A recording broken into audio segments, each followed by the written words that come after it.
¿Cómo están todos? Nuevamente en Panorama Económico, programa que se emite por TLV1 Toda la Verdad Primero.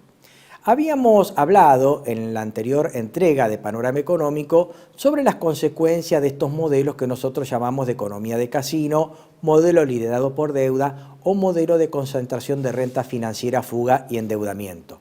En el día de hoy lo que vamos a hacer es ampliarlo ya en lo coyuntural, lo que tiene que ver con este modelo, principalmente a partir de las recientes medidas económicas que tomó el gobierno en la tarde-noche del viernes 9 de abril de 2025, para hacer un análisis de lo presente y de lo prospectivo que involucran este tipo de medidas que se han tomado.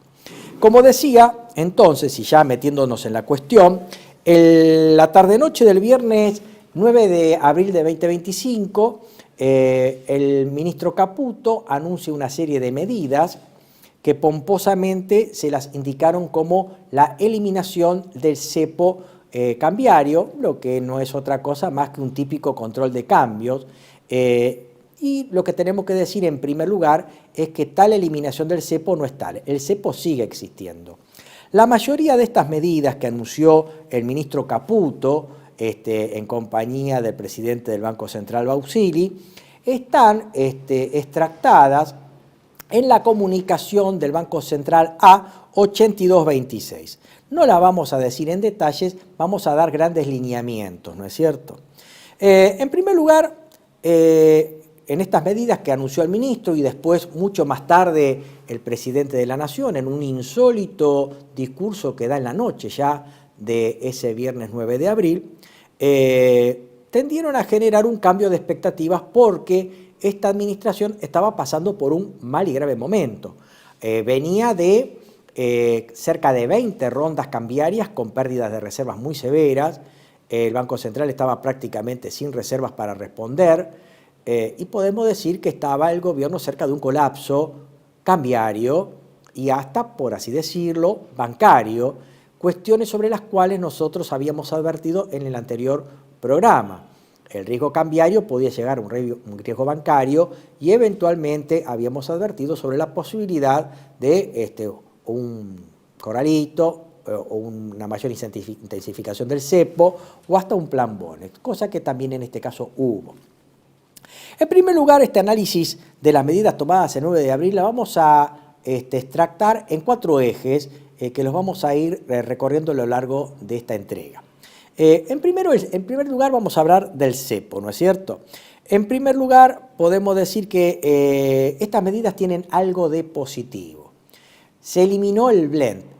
El mecanismo del blend consistía en que una parte de los dólares que liquidaban los exportadores podían fugarse del sistema económico argentino a través de la repatriación de las divisas, la compra de valores que cotizan en el mercado local como en el exterior, comprar esos valores en el mercado local, sacarlos del país, o sea, transferirlos a una determinada plaza del exterior, vamos a suponer Nueva York, y una vez que esos valores, títulos o acciones que cotizan tanto en el mercado local como en Nueva York, una vez que estuvieran en Nueva York, se vendían contra dólares y de ese modo se ejercitaba o se perfeccionaba la fuga.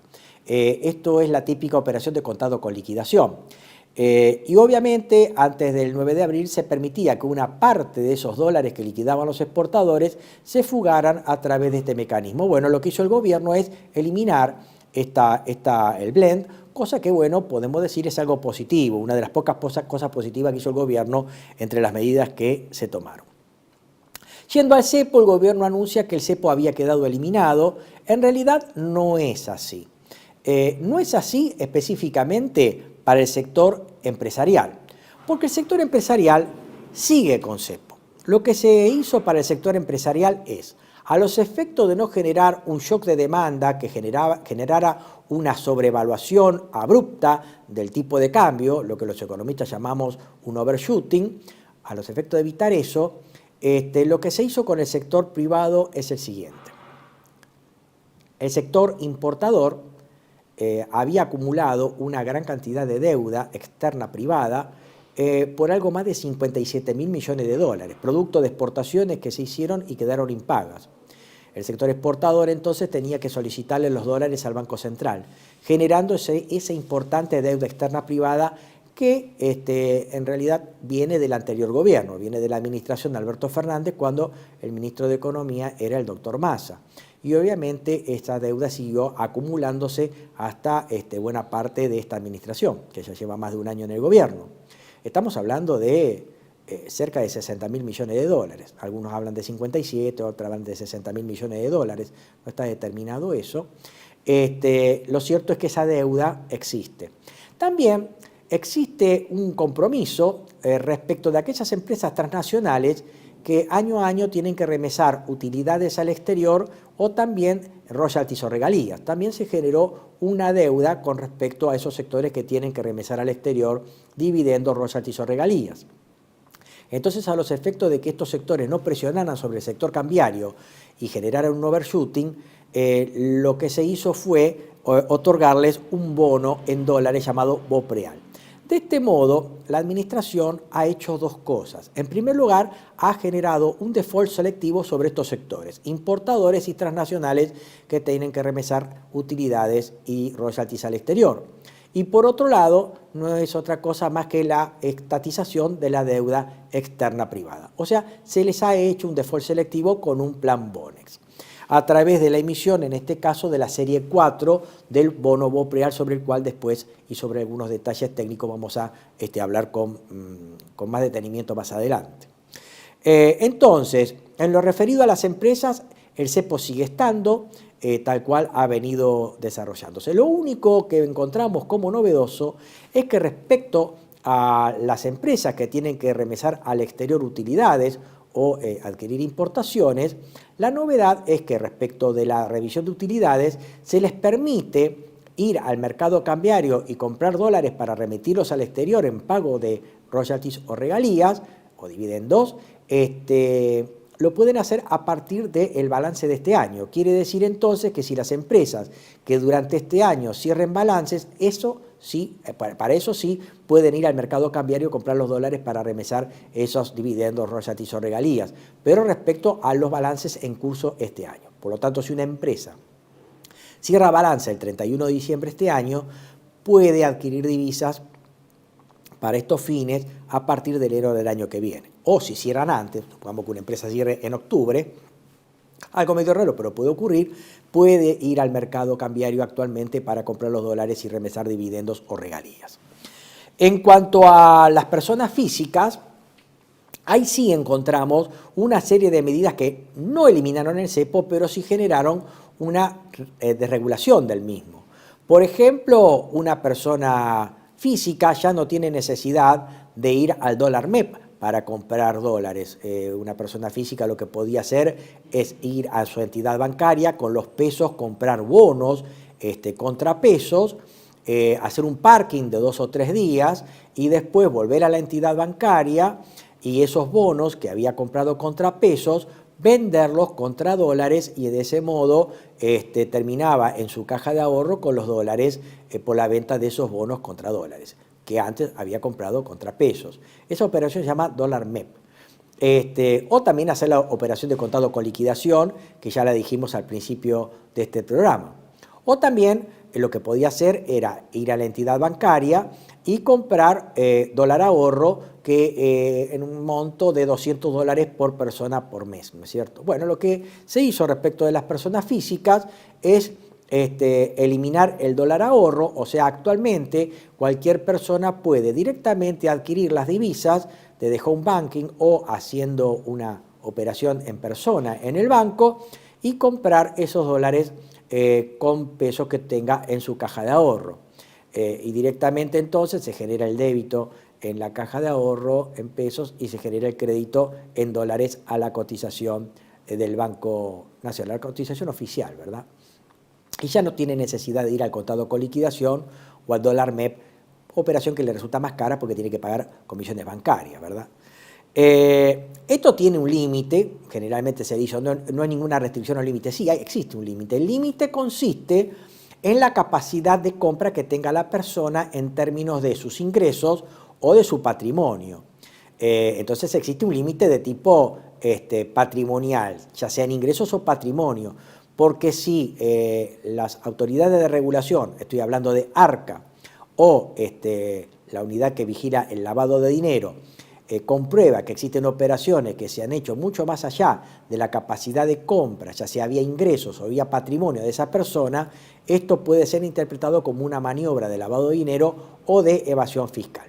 Entonces el límite es eso, la capacidad de compra que tengan las personas. También lo que se ha establecido es que cualquier persona puede ir con sus pesos en mano al banco y comprar hasta $100 por persona por mes. O sea, ahí sí hay una restricción. Pero obviamente también la persona física tendrá que tener cuidado de que esos dólares sean propios y estén justificados, su capacidad de compra lo justifique en términos de su ingreso patrimonio, porque si no puede generar una eventual denuncia o un sumario por lavado de dinero o un sumario de tipo impositivo, porque ahí habrían ventas o ingresos no declarados, ¿verdad? El cepo no se eliminó para nada respecto de las personas físicas para aquellas personas que viajen al exterior y paguen con dólares comprados acá en pesos, ¿no es cierto? Cuando hagan las operaciones de compra en el exterior de hotelería, viajes, intermedios, etcétera, ni para pagar la tarjeta de crédito por compras realizadas en el exterior desde pesos. En ese caso, las llamadas operaciones dólar tarjeta o dólar turista siguen aplicando a la cotización del dólar oficial el 30% de la percepción del impuesto sobre los bienes personales y el impuesto a las ganancias. Esa percepción de impuestos, cuando se haga la declaración jurada anual, el contribuyente puede deducir esas percepciones de sus respectivas declaraciones juradas anuales del impuesto a las ganancias o del impuesto sobre los bienes personales.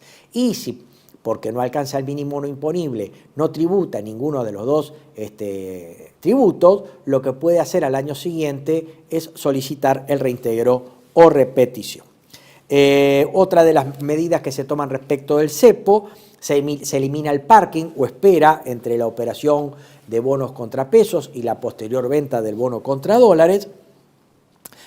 Por lo tanto, esto es todo lo que podemos decir en prieta síntesis respecto del cepo o el control de cambios. En conclusión, el cepo sigue estando, existen ciertas desregulaciones para las personas físicas, para las empresas están, y lo que tenemos acá es que el Estado Nacional, Banco Central específicamente, ha generado un default selectivo y un incremento de la deuda externa a través de este plan BONES, que significa la dación del bono BOPREAL. La otra medida que tomó es lo que llamaríamos una renovación o un service al carry trade inaugurado el 12 de diciembre de 2023. Hagamos un poco de historia, si no hacemos remisión a lo que dijimos en este programa el año pasado.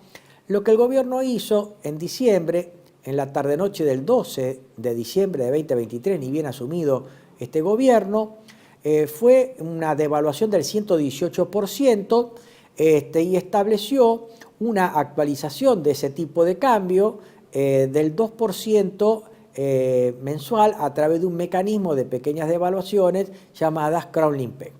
Lo que ocurrió es que a lo largo del año, esto anduvo más o menos bien el primer semestre, pero ni bien el gobierno se mandó esa devaluación, tuvo fuertes tasas de inflación durante diciembre, enero, febrero. A partir de ahí fue disminuyendo la tasa de inflación, pero la tasa de inflación implicaba la permanencia del fenómeno inflacionario en sí, lo que generó a lo largo del año es un retraso cambiario, dado que si yo por Crowding Peg devaluaba un 2% por mes y la inflación seguía subiendo, el tipo de cambio real se iba atrasando, cosa que realmente ocurrió hasta llegar en vísperas del 9 de abril con unas reservas negativas del Banco Central y prácticamente dejar al país en una situación de crisis de balanza de pago y default soberano. Esto es lo que ocurrió con esas medidas que tomaron en diciembre de 2023. Devaluación del 118, un Crowding Peg del 2%, que duró el 2% del Crowding Peg del 2% desde diciembre de 2023 hasta febrero de este año, en donde el gobierno en una maniobra épica, por así decirlo, bizarra y hasta temeraria, disminuyó la tasa de devaluación oficial del 2% del PIA-CRONIPEC al 1%, reforzando aún más el retraso cambiario y el riesgo de crisis de balanza de pago y default soberano.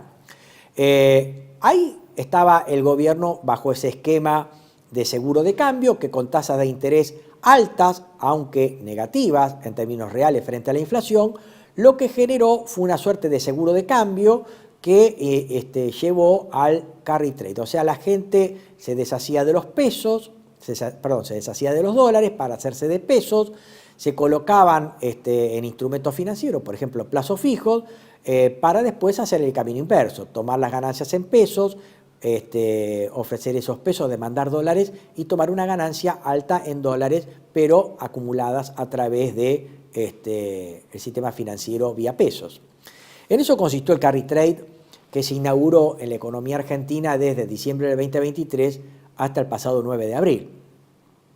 Lo que hizo el gobierno a través de un sistema de tipo de cambio con bandas que después describiremos, fue en realidad hacer un service del sistema carry trade. Y lo que hizo el gobierno fue renovar este esquema financiero especulativo. ¿De qué modo? Bueno, a través del establecimiento de un tipo de cambio libre con bandas, que técnicamente se lo llama reptante, después vamos a verlo con más detalles, con un techo de 1.400 pesos por dólar y un piso de 1.000 pesos por dólares.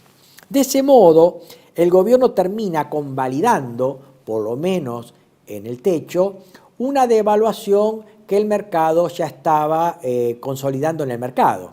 Hasta el 9 de abril, la divisa rondaba un poco arriba de los 1.300 pesos por dólar, depende el tipo de segmento de mercado que analizáramos, ya sea contado con liquidación, MEP, libre o blue, más o menos andaban en esas cotizaciones, 1.330 y pico. Obviamente no era un tipo de cambio libremente determinado en el mercado, sino que estaba detrás el Banco Central a través de un esquema de flotación sucia de hecho, interviniendo en los mercados para llegar a que la divisa no tocara los 1.400 pesos por dólar. O sea, a lo que llegamos el día viernes 9 de abril fue a una cotización no libre, con flotación sucia, con intervención del Banco Central, obviamente con pérdida de reservas o con pérdidas de activos del Fondo de Garantía de Sustentabilidad, que en ese tira y afloje del mercado y las intervenciones del Banco Central llevaron la cotización a 1.330 y pico. Obviamente, sin dejar de mencionar que esas intervenciones del Banco Central no hacen otra cosa más que abaratar la fuga de divisas por parte de los sectores especulativos financieros que estaban tomando dólares para salir de negocio, ¿verdad? Entonces, lo que se hace en ese 9 de abril es establecer el tipo de cambio con bandas. Nos vamos a detener en la banda superior, a los 1.400, en donde lo que hace el gobierno es establecer esa cota o banda superior en 1.400 ajustada al 1% mensual. Es lo que se anunció. Y la cota inferior a 1.000, pero se va a ajustar 1% menos. Después vamos a ver que tiene un problema técnico este tema. Pero fijémonos en la atención en la cota superior. Establece una cota superior de 1.400 con una devaluación mensual del 1%. Sabemos que cuando se generaba este tira y afloje en el mercado cambiario, que llevó la cotización a 1.300 y pico, o por ahí cercana a 1.400, lo que se observó en la economía, que muchos precios de la misma comenzaron a ajustarse a ese valor de 1.330 o 1.400 pesos por dólar. En ferretería o alimentación y en ciertos servicios también comenzamos a ver un traslado a precios que se observó en las góndolas de los supermercados y almacenes. O sea que buena parte de los precios de la economía se están comenzando a ajustar a esos niveles de 1.400 pesos por dólar. Lo que quiere decir es que en los próximos meses, si ya marzo fue del 3,7%, podemos esperar que en los próximos 2-3 meses tengamos tasas de inflación entre el 3 y el 4%. Entonces acá tenemos una inconsistencia bastante seria. Si por un lado El gobierno ha establecido una suerte de devaluación mensual del 1% de la banda superior y tenemos una inflación que va a ser de 2, 3, 4%, lo que tenemos en términos reales es un retraso cambiario, que seguramente va a generar sus efectos nocivos en los próximos 7 meses. Y cuando estamos hablando de que los efectos nocivos del retraso cambiario se proyectan de acá a 7 meses, estamos prácticamente señalando que esto puede llegar a ser crisis o previos a las elecciones nacionales de medio término de octubre o inmediatamente con posterioridad a estas elecciones. Esto lleva a la idea de que estas medidas tienen un corte de mero corte electoralista que entraña un serio riesgo. Entonces, respecto al carry trade, lo que decimos es que hay un nuevo sistema de carry trade con este sistema de bandas, una inconsistencia entre la devaluación del 1% de la banda superior y la inflación que se viene para los próximos meses y que nos augura un futuro y seguro retraso cambiario, para lo cual podemos llegar a tener un doble problema. Antes de las elecciones generalmente las carteras se dolarizan o también la gente ante el retraso cambiario comienza a buscar refugio con la compra de dólares, ¿no? O las empresas también. Entonces lo que podemos ver que la economía a través de la caída del tipo de cambio real o la dolarización temprana con las elecciones podemos llegar a tener una nueva posibilidad de que la gente acceda nuevamente a dólares baratos, o también el turismo que se va al exterior. Pero acá tenemos una novedad respecto de las medidas tomadas el 9 de abril.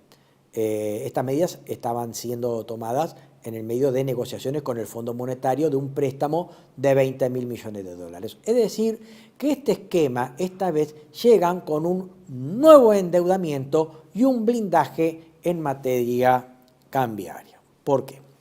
Porque el gobierno a pocos días recibió la noticia de que el Fondo Monetario Internacional aprobó el desembolso de 20.000 millones de dólares en un plan de facilidades extendidas por 48 meses. Obviamente esto en el marco del decreto 179 del 25 que habíamos dicho que era inconstitucional.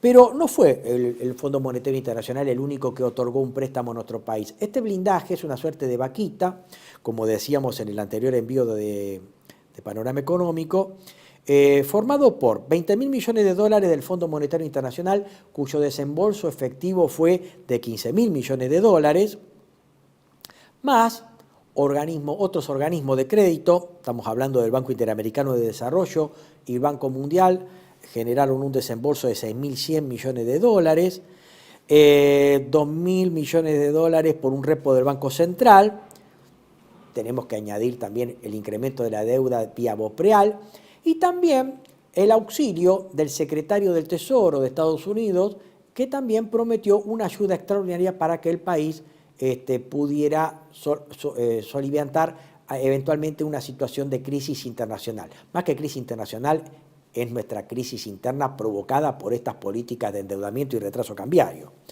En realidad, este blindaje, a fuer de ser sincero, les tengo que decir, no sé bien de cuál es el monto aproximado del préstamo. Lo que sí tenemos que, si sumamos los 20.000 millones de dólares del fondo, más los 6.100 millones de dólares del Banco Interamericano de Desarrollo y el Banco Mundial, y los de 1.000 de repo, tenemos aproximadamente acá 30.000 millones de dólares.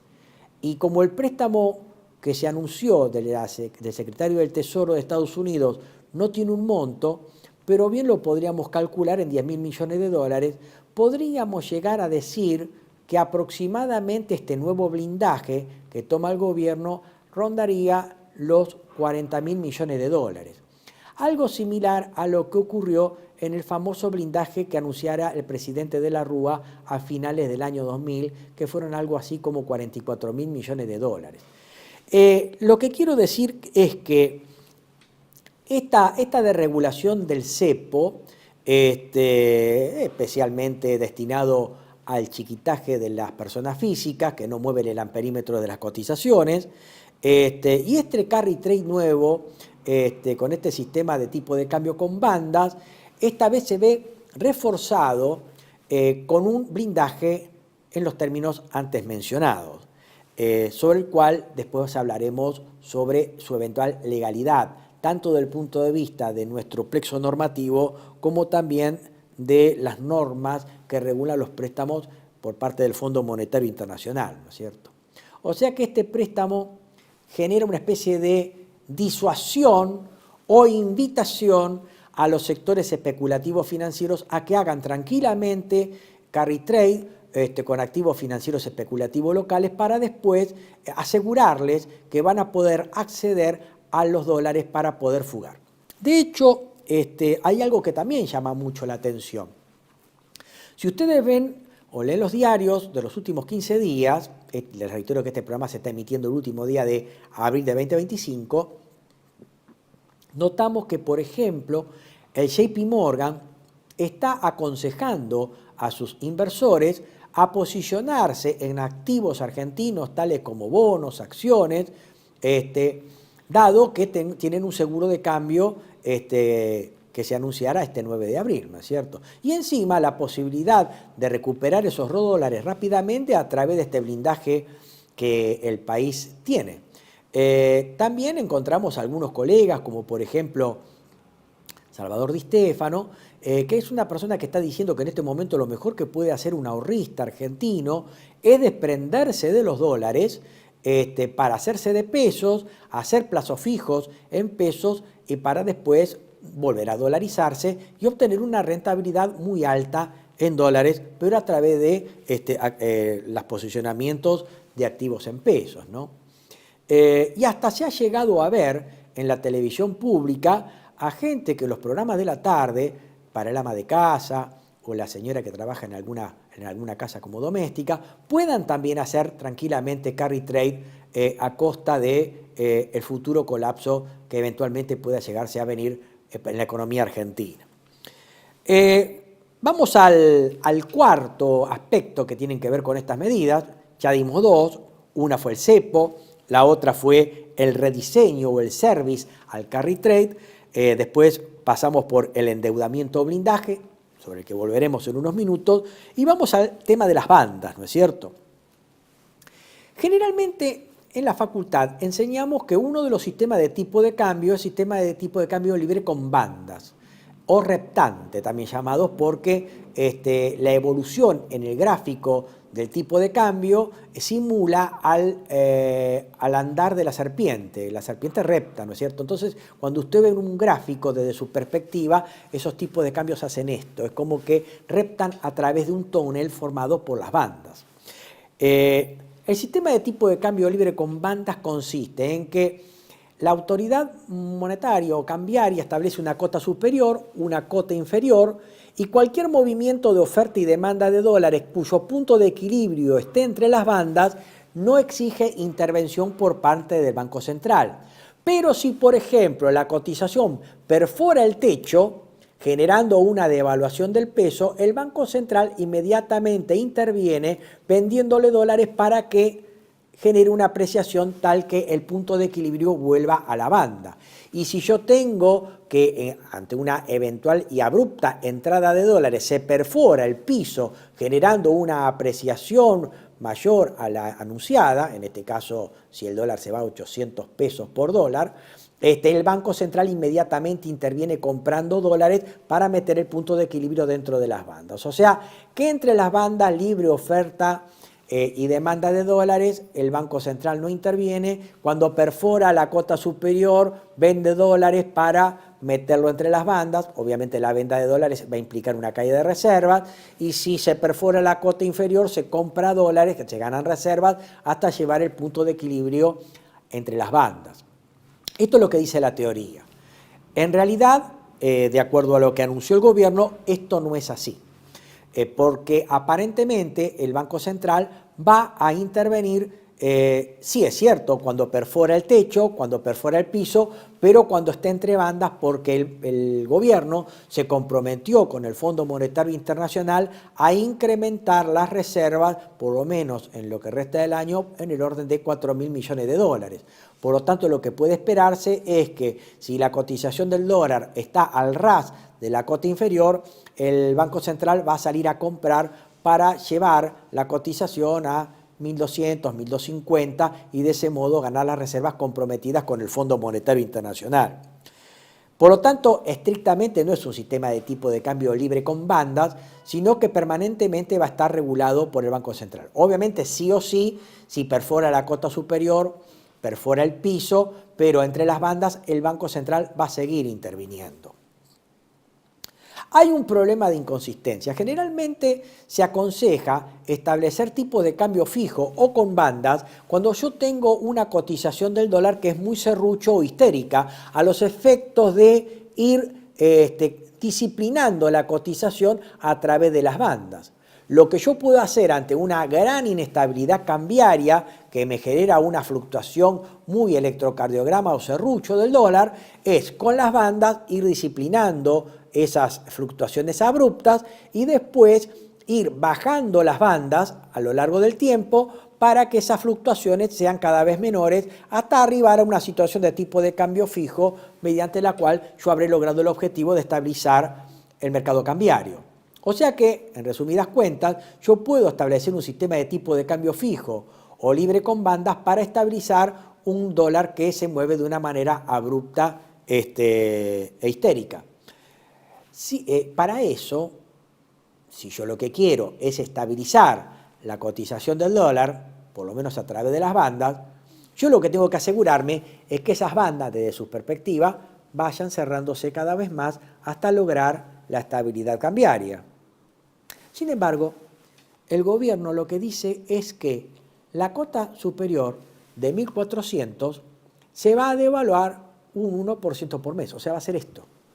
Pero la cota inferior se va a apreciar un 1% por mes. O sea que en poco tiempo podemos llegar a tener una cota superior de 1.200 pesos para final de año y una cota inferior de 900, 950 pesos por dólar en la cota inferior. O sea, las bandas son divergentes, con lo cual, si yo digo o pretendo con un sistema de tipo de cambio con bandas estabilizar el tipo de cambio, o por lo menos hacer que éste tienda hacia un precio único, un valor único, en realidad lo que estoy generando es, con una banda divergente, que el tipo de cambio también se vuelva divergente. Algo bastante contradictorio, ¿no es cierto? Y bastante raro. De hecho, hago remisión a las palabras del presidente de la Nación. Cuando se refiere a esto, esto es lo que pretende decir el presidente o razonar el presidente. Él ha dicho, abro cita, las bandas tienen dos características. La superior crece 1% y la inferior cae 1% por mes. De este modo, fíjense que el presidente pretende estabilizar los tipos de cambio con un sistema de banda, pero como estas son divergentes, lo que me estoy asegurando es la divergencia del tipo de cambio. Es algo totalmente contradictorio, ¿no? Y después continúa diciendo, si nosotros seguimos con esto de no emitir dinero, se recompone la demanda y al mismo tiempo la economía crece. Algo que está pasando, eso que quiere decir que la demanda de dinero va a volar. Y la única forma de abastecerla es vendiéndole dólares al Banco Central. Y ahí lo que va a terminar pasando es que el tipo de cambio caiga. Lo que el gobierno pretende hacer es algo similar a lo que pretendió hacer en el primer semestre del año pasado. Es decir, a través de la recesión autocreada por el gobierno, a través de las medidas fiscales tomadas, generó una suerte de dolarización endógena, o sea, una dolarización de la economía sin entrada de dólares, sino que lo que hizo la economía es que los dólares que compró previo a las elecciones presidenciales, atento a la recesión imperante y a la descomposición del capital circulante, por ejemplo, de las empresas no tuvieron otra cosa más que hacer que vender dólares para hacerse de peso para pagar salarios, alquileres o recuperar el capital circulante.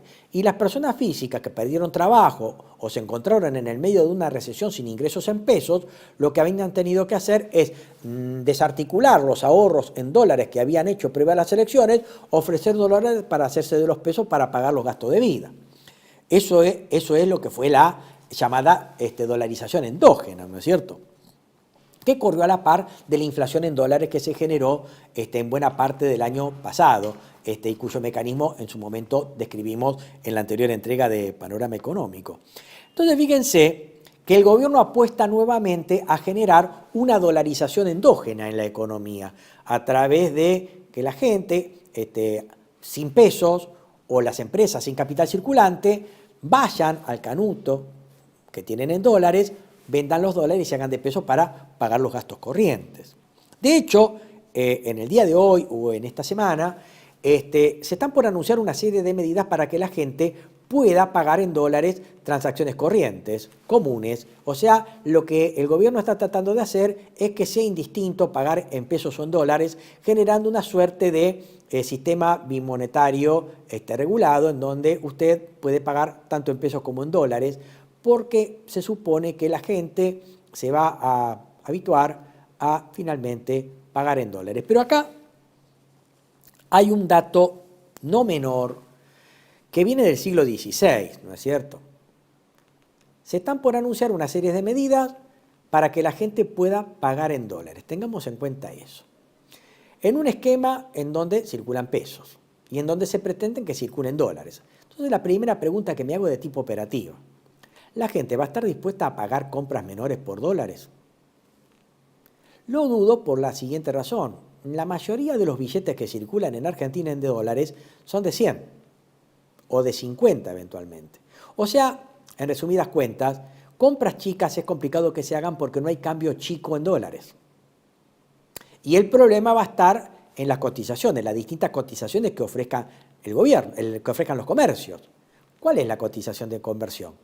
Contado con liquidación, dólar MEP, dólar tarjeta, dólar blue, dólar oficial. Entonces va a generarse una gran controversia en los negocios. Lo segundo, y esto es lo más importante, es que si el peso se va a terminar depreciando por la tasa de inflación y los dólares se van a ir constituyendo cada vez en la mercadería más preciada, porque es la moneda que se va a ir apreciando o la más codiciada, se va a generar lo que en economía se llama efecto Gresham. Efecto Gresham en homenaje a Sir Thomas Gresham, un pensador del siglo XVI, asesor de la reina de Inglaterra. En 1570 fundó la Bolsa de Londres. Este hombre vivió entre 1519 y 1579. Y en una correspondencia formuló una ley monetaria que nos sigue hasta estos días. Gresham decía que si hay dos monedas, una de buena calidad y otra de mala calidad, y el precio entre ambas fuera fijado por ley, la moneda mala tiende a sustituir en su circulación a la moneda buena. Reitero, si tengo una moneda mala, pesos, tengo una moneda buena, dólar, y el precio fuera establecido por ley, cotización oficial, en el tiempo la moneda mala sustituye en la circulación a la moneda buena. ¿Por qué? Analicémoslo esto en términos microeconómicos. Si usted tiene pesos y si usted tiene dólares y usted tiene que efectuar pagos por la compra de mercancía de cualquier guisa, y usted tiene la posibilidad de pagar en pesos o en dólares, sabiendo que los pesos se van a ir devaluando por la inflación y que el dólar es una moneda preciada y buena y sólida, y usted tiene que efectuar un pago, ¿en qué moneda lo va a realizar? Lo va a realizar en la moneda mala, lo va a realizar en pesos. Y si todos hacemos lo mismo, la moneda mala habrá reemplazado en la circulación a la moneda buena.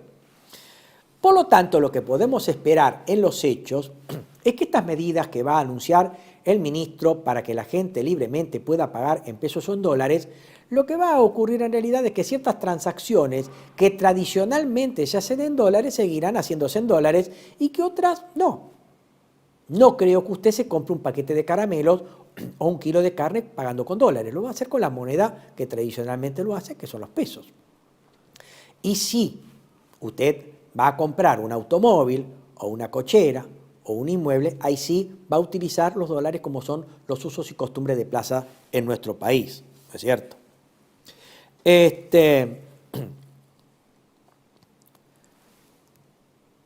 Un tema con respecto al tema de las bandas también, ¿no?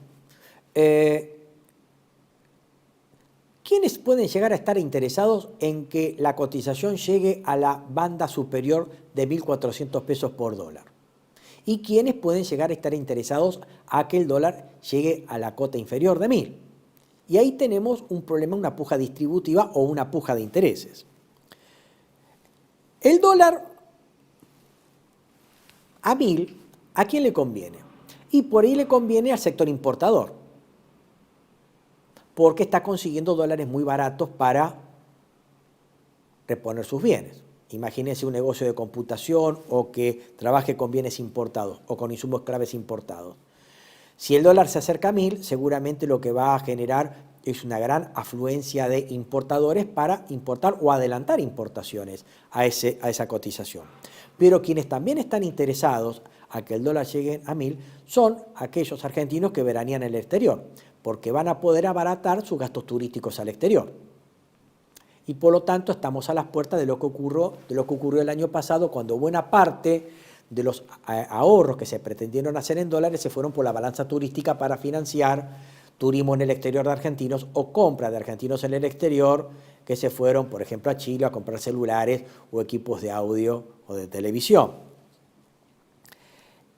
Y por el otro lado, llevar un dólar a la cotización de 1.000 también perjudica al negocio de carry trade, porque, entre otras medidas que adoptó el gobierno, fue habilitar el negocio de carry trade para los residentes del exterior. O sea, un residente del exterior actualmente puede venir con dólares, venderlos, hacerse de los pesos en el mercado local, posicionarse en activos especulativos financieros en el país en pesos, para después tomar ganancias, comprar los dólares e irse. Pero eso sí, el gobierno pone una condición, una estadía de 6 meses. O sea que si yo ingreso, tengo que estar 6 meses antes de volver al mercado libre de cambio para hacerme de los dólares. Si nosotros hacemos las cuentas, si un especulador ingresó en los últimos días de abril de este mes y tiene una espera para volver al mercado libre de cambios dentro de 6 meses, eso nos da octubre. Significa que este mecanismo está diseñado que para que ese especulador no residente venga con sus dólares al país, especule en 6 meses y en 6 meses se vaya. Casi justo en víspera de las elecciones de octubre de medio término. O sea, ahí tenemos una verdadera bomba de tiempo o un gran problema que se está autogenerando o está comprando el mismo gobierno. Con un dólar de 1.000 no se incentiva este sector especulativo financiero para que venga con sus dólares. ¿Por qué? Porque con un dólar de 1.000 me van a dar menos pesos. Entonces me disuade a que no haga la operación. Ahora sí, cuando el dólar está arriba de 1.000 y está, por ejemplo, 1.200, 1.250, ahí sí el negocio de carry trade se torna bueno, porque en definitiva me van a dar más pesos para comprar más activos financieros especulativos. Volveremos sobre este tema luego de la pausa y redondearemos este aspecto interesante del negocio del carry trade. Los esperamos en un ratito, volvemos. Gracias. TLV1 se complace en anunciar que estará transmitiendo en su canal TLV1 Clips valiosos programas emitidos antes de la censura sufrida. El lienzo prohibido, el revés del derecho, combates por nuestra historia, disenso, historias de Malvinas, entre otros que podrán encontrar en este enlace.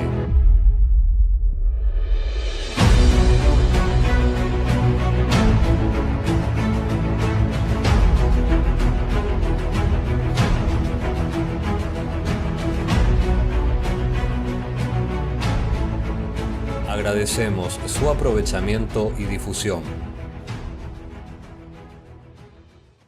Bienvenidos a CEPA, Centro de Estudios del Pensamiento Americano. Nuevo sitio web de cursos de formación en política, filosofía, historia, literatura, geopolítica, religión, psicología y más. Cursos de formación que reflejan el verdadero pensamiento americano. Lo invitamos a elegir el curso de su agrado ingresando en www.cepa.la.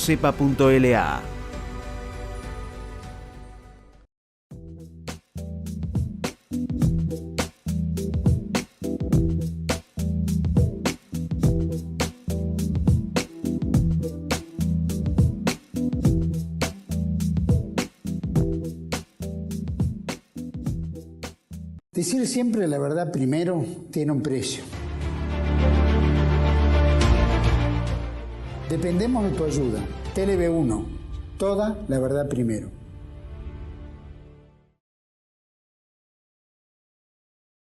Volvemos con la explicación del negocio del carry trade en este sistema de tipo de cambio libre con bandas.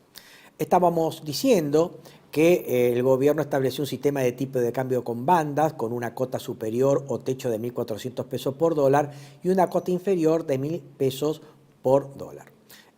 Con una banda superior que crecía al 1% y con una banda inferior que decrecía al 1%, generando una banda divergente que, si yo lo que busco es estabilizar un tipo de cambio con bandas o por ahí con bandas convergentes, en realidad el objetivo de hacer converger el tipo de cambio resulta contradictorio con bandas divergentes, ¿no?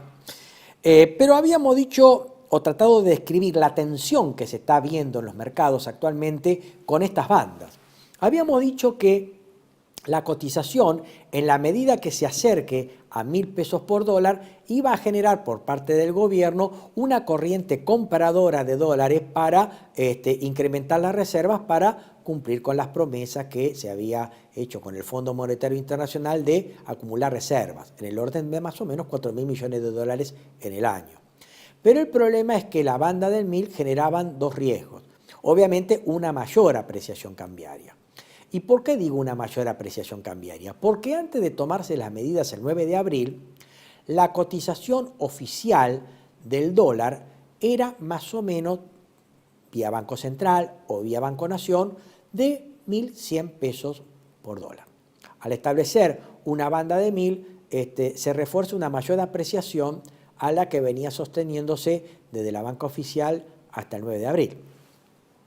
Pero volvamos al tema. Si yo establezco una banda inferior de 1.000 y esa banda inferior se mantiene en 1.000, generaba un efecto de compra por parte de los importadores y de anticipo de importaciones por parte de los importadores, que va a generar una mayor demanda de la divisa. Y por otro lado, una mayor demanda del sector turístico, que va a ver barato irse al exterior, tanto para hacer turismo como para hacer adquisiciones de bienes en el exterior.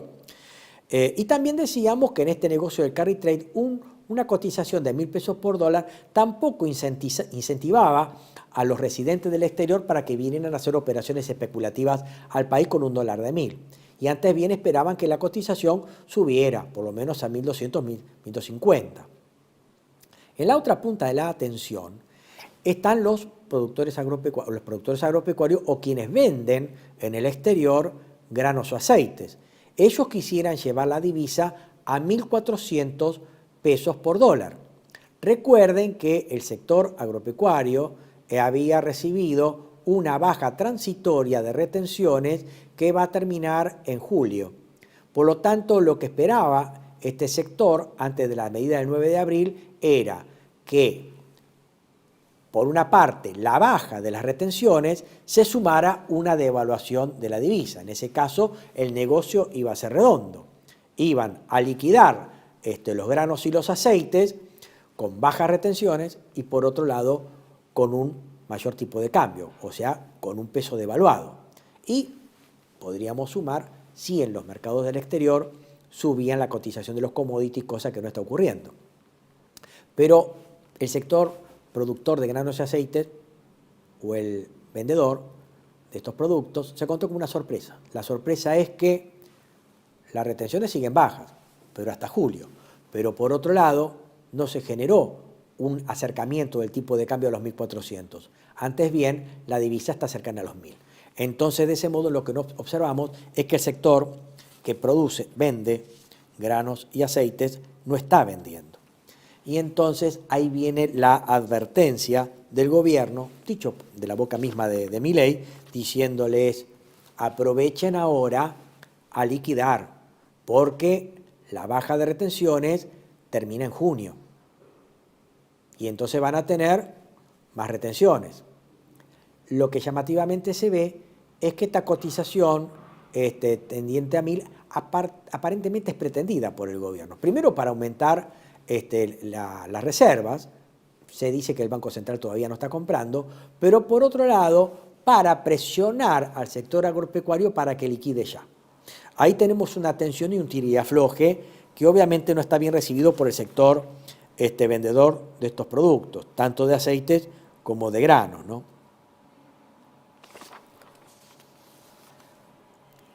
Podemos ya apuntar a determinadas fortalezas que el gobierno espera de estas medidas, ya a manera de conclusión, ¿no?, de las medidas tomadas. Y después ya nos vamos con la parte del préstamo.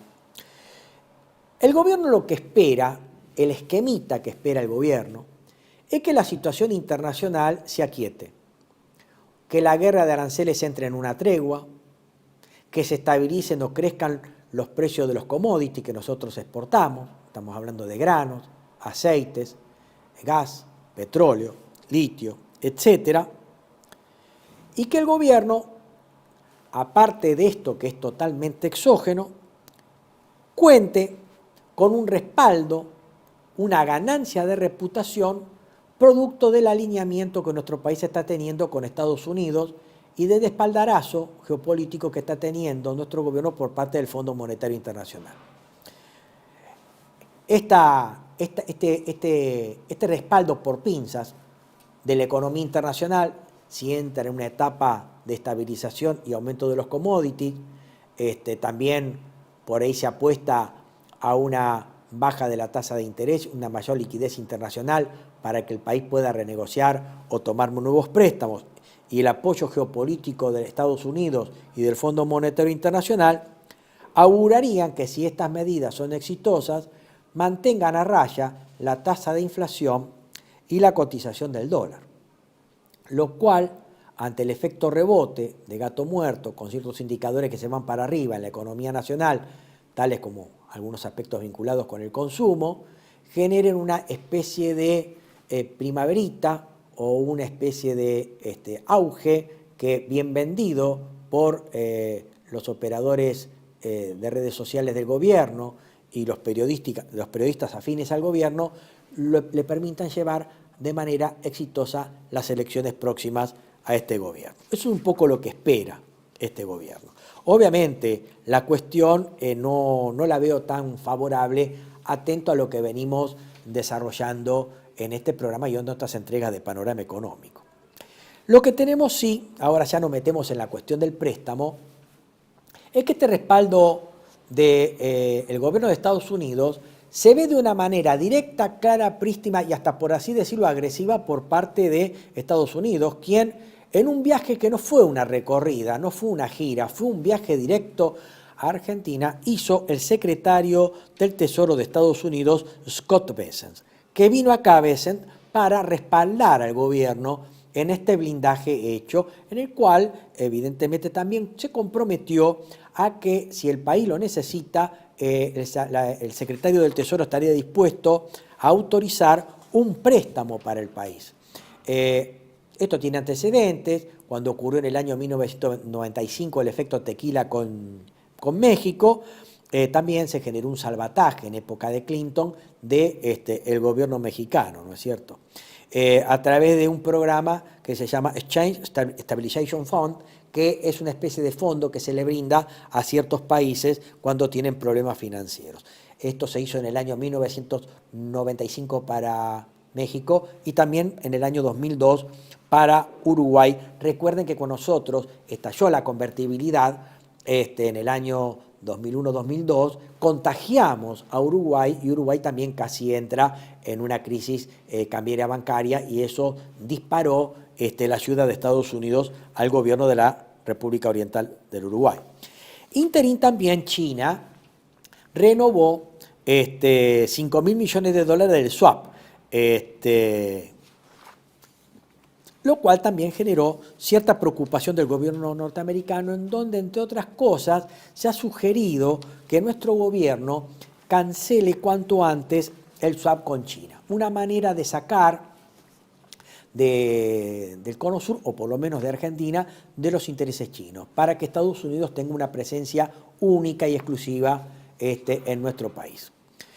A su vez, esta política de acercamiento que genera Milei, sin restricciones,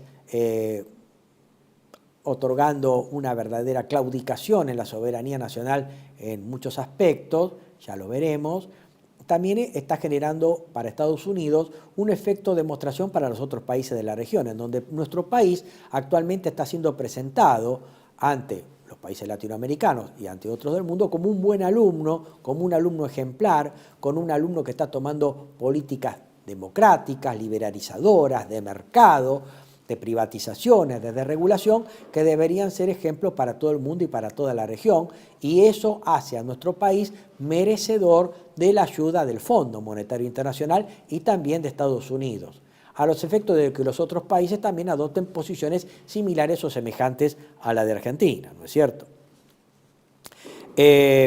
Una de las cosas que se le están pidiendo a nuestro país es que directamente cancelemos el swap con China. Estamos hablando de una línea de préstamos de 18.000 millones de dólares, uno de los más grandes que ha otorgado China a un país en el mundo, ¿no es cierto? Y que ese swap con China representó, respecto de la reserva de nuestro país antes del 9 de abril, el 70% de las reservas que tenía Argentina. Y obviamente, en ese acercamiento geopolítico hacia Estados Unidos está viendo con muy buenos ojos lo que puede dar Argentina a Estados Unidos. Por ejemplo, está en agenda la provisión de minerales críticos como el litio, por ejemplo, o tierras raras para la producción de automóviles eléctricos, computación, telefonía, etc. También en lo que se refiere a algo similar está haciendo Estados Unidos con Ucrania, cuando directamente le suelta la mano a Ucrania, le pasa la factura y le pide a Estados Unidos la concesión sobre también minerales críticos, tierras raras, para una facturación de 185.000 millones de dólares que la Casa Blanca le está reclamando a Ucrania por el aporte de Estados Unidos a esa guerra que Ucrania junto con OTAN está manteniendo con Estados Unidos, y obviamente ya sabemos que la suerte de Ucrania ya está echada, ¿no es cierto? Ahí está la suspensión de la política de aranceles, también favorece a nuestro país esa suspensión transitoria. Esta paz arancelaria va a durar 3 meses, obviamente Estados Unidos lo hizo también por conveniencia propia, producto de que el anuncio de las políticas de aranceles generó retorsión y un gran colapso internacional de la economía. Y también Estados Unidos está interesado en un viejo reclamo que Estados Unidos hace a nuestro país respecto al reconocimiento de patentes de productos, principalmente laboratorios, que puede llegar a generar un daño a la industria de laboratorios local, ¿no es cierto? Y obviamente para prevenir o combatir las falsificaciones de las marcas americanas, siendo el eje central de los intereses norteamericanos. El secretario del Tesoro de Estados Unidos también en el Palacio Bosch, sede de la Embajada de Estados Unidos, tuvo un almuerzo con empresarios notables vinculados con la minería, la extracción y las comunicaciones. Y acá es lo que llama la atención. En su momento Bessent les preguntó qué podía hacer Estados Unidos para ayudar a nuestro país, y a coro, de una manera estereofónica, la respuesta del sector privado fue ofrecer un fuerte apoyo político y, en lo posible, también financiero. O sea, tratar de financiar un gobierno que ha generado una política económica totalmente inconsistente, insustentable, creadora, fabricadora de nuevos pobres, fugadora y endeudadora, ¿no? una nota al pie de página. Nuestro país tiene un presidente que ha adoptado una serie de medidas de manera inconsulta con respecto al Congreso, o sea, al representante del pueblo y el representante de las provincias, lo cual hace que determinadas medidas en algún momento tengan que ser revisadas y hasta por ahí rechazadas. Para lo cual entonces tenemos un problema muy importante. Yo creo que tanto el staff técnico del Fondo Monetario Internacional como Estados Unidos sabe que la administración Milei, por lo menos llevada a manejar los intereses de nuestro país entre el año 2023 y 2027, son 4 años. O sea, 4 años, con una conjetural posibilidad de reelección por 4 años más. Estamos hablando que es un presidente que no está significando para los norteamericanos un interés permanente y genuino. Antes bien, es un interés transitorio. Y nobleza obliga y el sentido común obliga que si usted se pusiera en el lugar de los norteamericanos, tienen un presidente que de repente se abre totalmente y sin concesiones a los intereses norteamericanos, y usted de Estados Unidos cree que ese interés no es permanente, sino que es transitorio, ¿qué va a tratar de hacer durante esa presidencia de 4 años? Tratar de sacar la mayor ventaja posible, tratar de sacar la mayor cantidad de promesas, legislación, y decisiones estratégicas posibles que beneficien los intereses norteamericanos y que en definitiva termine socavando los intereses de nuestro país. Cosa que si el presidente Milei no es reelegido o termina por otras circunstancias antes, esos intereses norteamericanos en la región ya habrían quedado consolidados. Y obviamente generaría un problema muy grave en nuestro país tratar de desandar el camino. Lo que quiero decir es que, en prieta síntesis, si Estados Unidos ve que nuestro país tiene un presidente que se abre sin restricciones a los intereses norteamericanos, esos intereses, al no ser considerados permanentes, va a hacer que la diplomacia norteamericana se mueva rápidamente, con gran presión, para lograr generar una concesión rápida que sirvan en beneficio de los intereses norteamericanos, y obviamente no tanto de los nuestros. Y esta cuestión está siendo debatida en los organismos de crédito. Por ejemplo, esto ya no lo he pasado por alto, ya lo he dicho, por razones de tiempo lo vamos a ver con más detenimiento. Tenemos el caso que en Estados Unidos, o más precisamente en el Fondo Monetario Internacional, hubo una gran discusión en el staff técnico del Fondo Monetario respecto a este último préstamo en el marco del Plan de Facilidades Extendidas otorgado a nuestro país por 20.000 millones de dólares. Fue muy discutido. Y se dice que buena parte del staff no aprobó la medida adoptada por nuestro país. A continuación me gustaría leerles un par de frases dichas por el secretario del Tesoro norteamericano Scott Bessent el 23 de abril. Escuchen esto que dijo. Y viene a cuento, o viene a confirmar lo que les venía diciendo respecto de este acercamiento transitorio, geopolítico, ventajista de Estados Unidos hacia nuestro país. Abro cita, dijo Scott Bessent hacia 23 de abril de este año.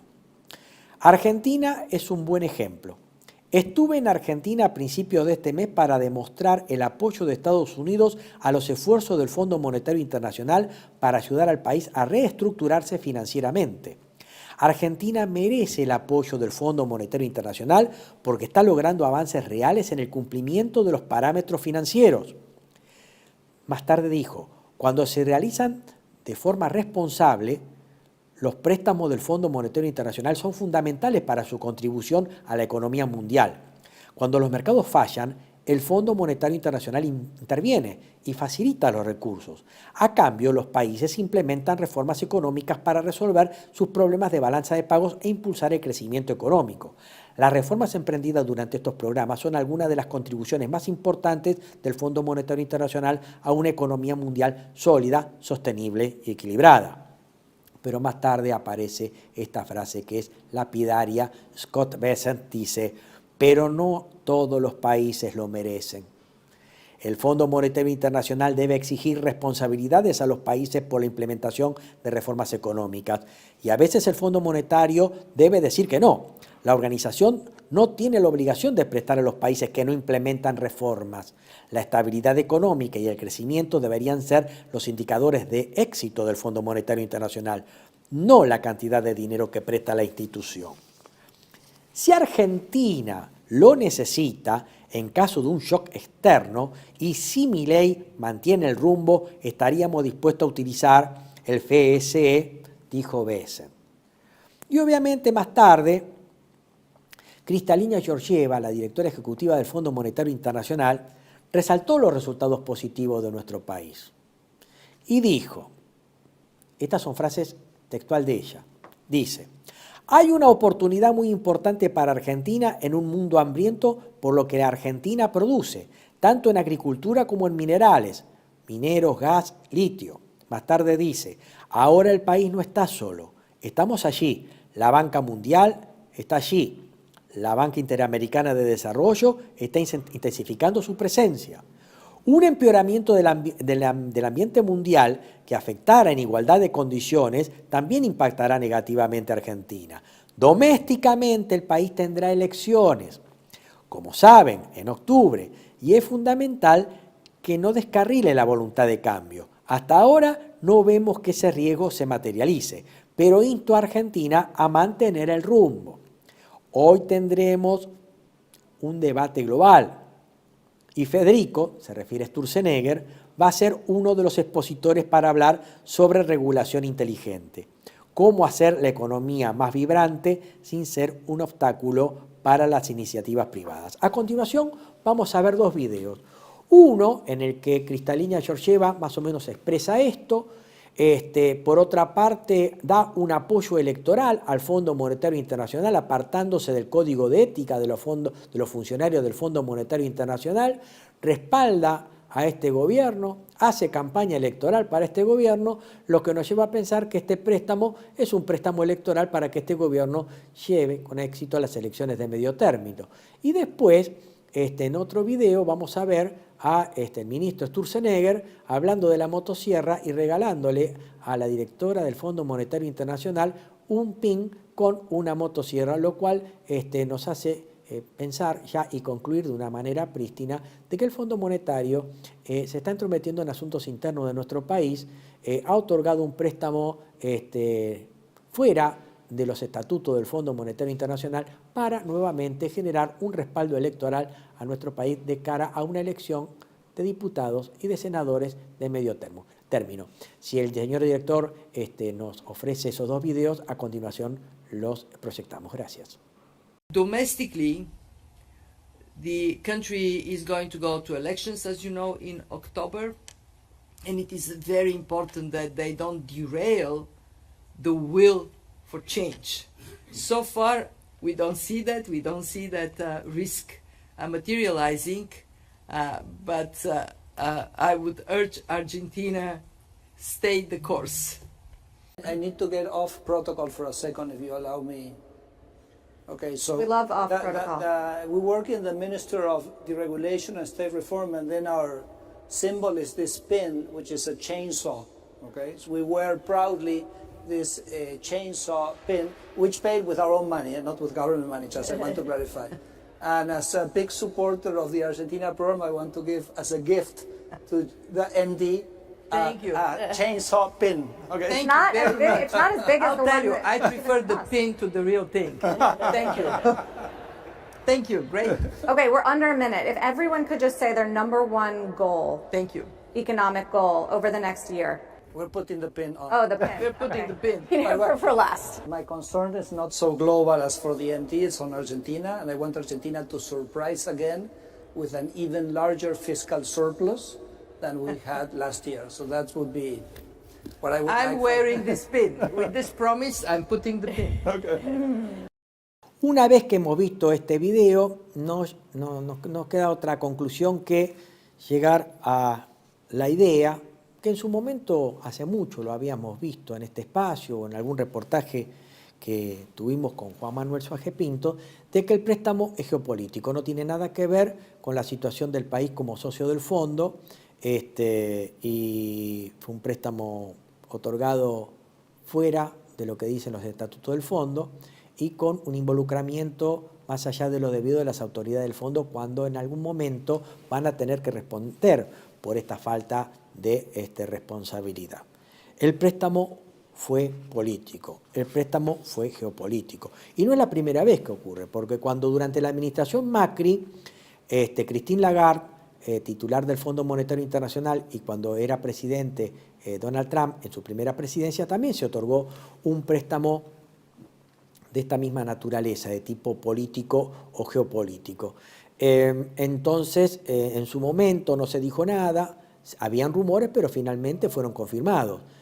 ¿Qué se confirmó? Se confirmó que aquel préstamo otorgado a la administración Macri fue para que Macri fuera reelegido presidente, cosa que no ocurrió. Perdió las elecciones, perdió su reelección con el doctor Alberto Fernández. Por lo tanto, es la segunda vez que pasa esto, es la segunda vez que se otorga un préstamo político a Argentina, uno a la administración Macri para que pudiera ser reelegido presidente, y esta vez un nuevo préstamo político para llevar a cabo de manera exitosa no ya una reelección presidencial, sino una elección de medio término para elegir diputados o senadores.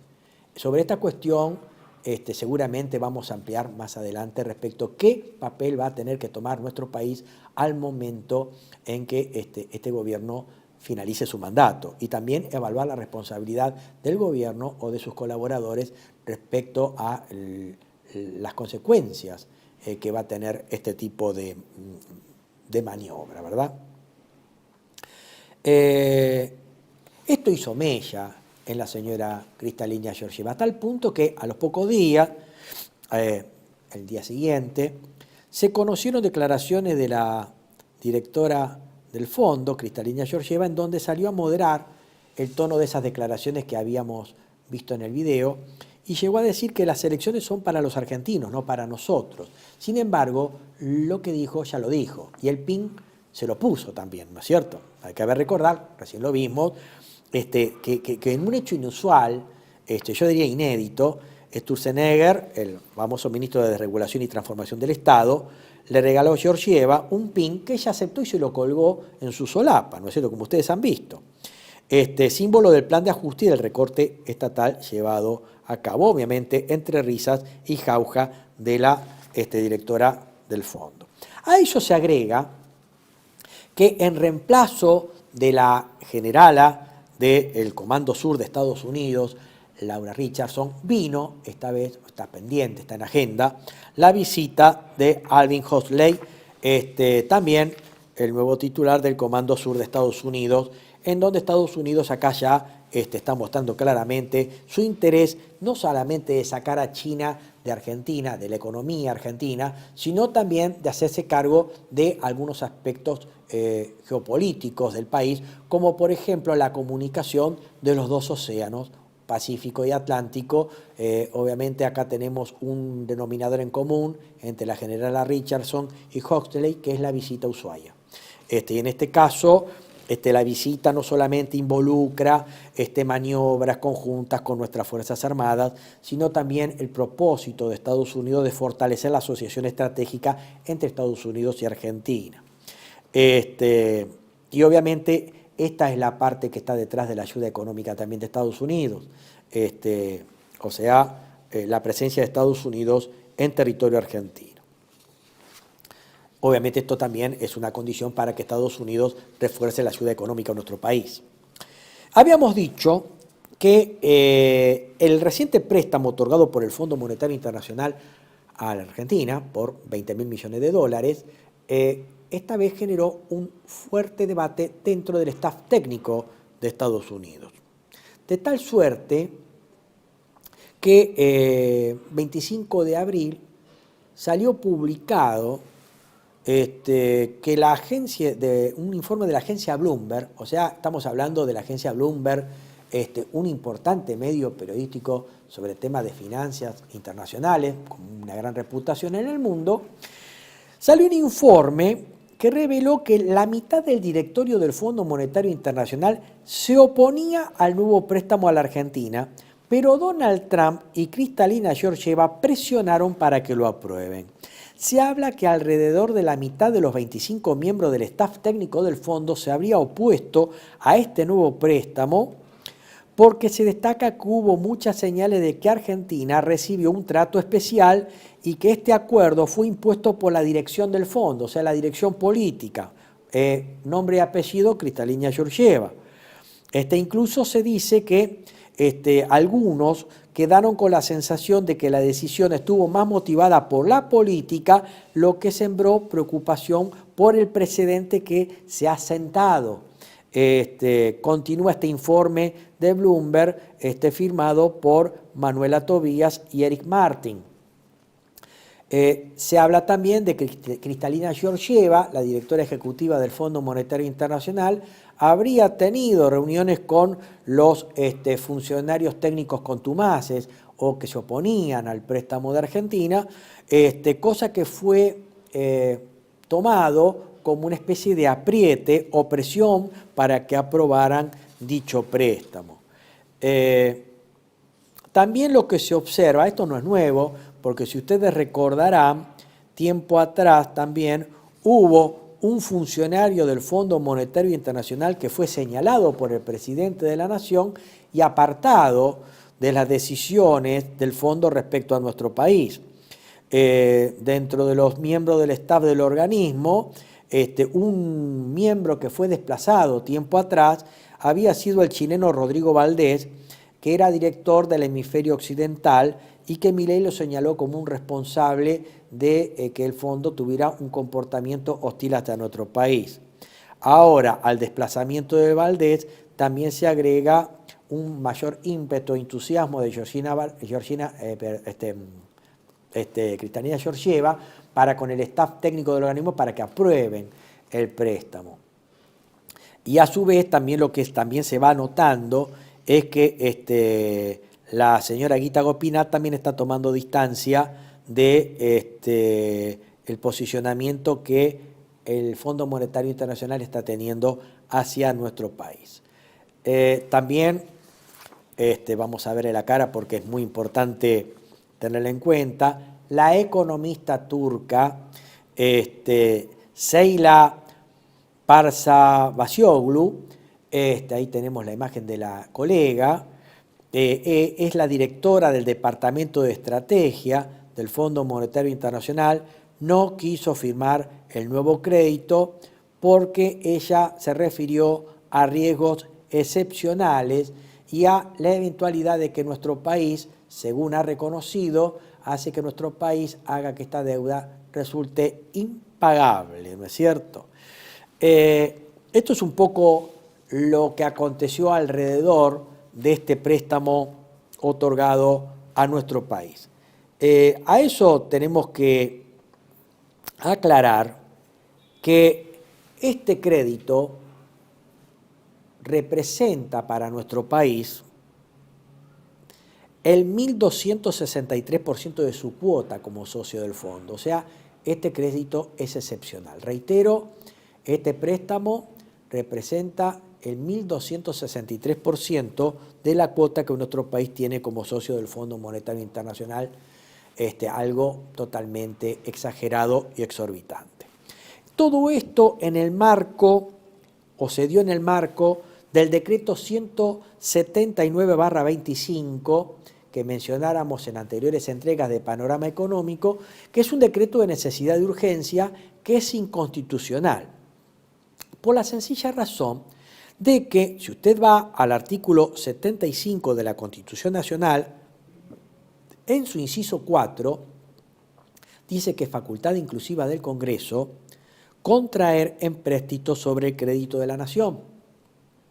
Y el inciso 7 del artículo 75 de la Constitución Nacional establece que es facultad exclusiva del Congreso arreglar el pago de la deuda interior y exterior de la nación. ¿Qué hizo este gobierno? Se autorizó a sí mismo, a través de este decreto de necesidad de urgencia 179 del 25, a contraer este préstamo. Se autoautorizó. Y como es un decreto de necesidad y urgencia, y para generar una especie de perito para la vieja o firmeza del mismo, apeló a una cláusula, un artículo que es el 24 de la 26.122 que regula, entre otros, los decretos de necesidad y urgencia. Artículo que es inconstitucional, porque si yo establezco que el Congreso arregle la deuda interior y exterior, tiene que hacerlo a través de una ley que tiene que tener la aprobación de las dos cámaras, la Cámara de Diputados y la Cámara de Senadores, para que esto tenga fuerza de ley. Sin embargo, y esto es uno de los problemas que nos dejó la administración Kirchner, cuando se regulan los decretos de necesidad y urgencia a través de la ley 26.122, estableció un artículo que es a todas luces inconstitucional, que es el artículo 24, que paso a leerlo. Dice este artículo: el rechazo por ambas cámaras del Congreso del decreto de que se trate implica su derogación de acuerdo a lo que establece el artículo 2 del Código Civil, quedando a salvo los derechos adquiridos durante su vigencia. Esto quiere decir que para que un decreto de necesidad y urgencia deje de tener vigencia, tiene que ser rechazado por las dos cámaras.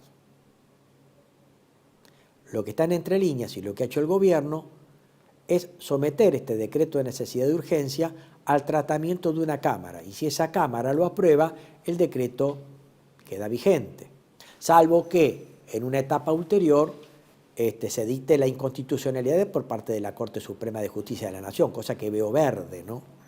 Entonces, ¿el gobierno qué hizo? Dictado el DNU de manera ilegal, porque agravia el inciso 4 y 7 del artículo 75 de la Constitución Nacional, inmediatamente lo somete a consideración del Senado, el Senado lo aprueba y finalmente con esa herramienta jurídica mala vida e inconstitucional, termina sellando este acuerdo con el Fondo Monetario Internacional.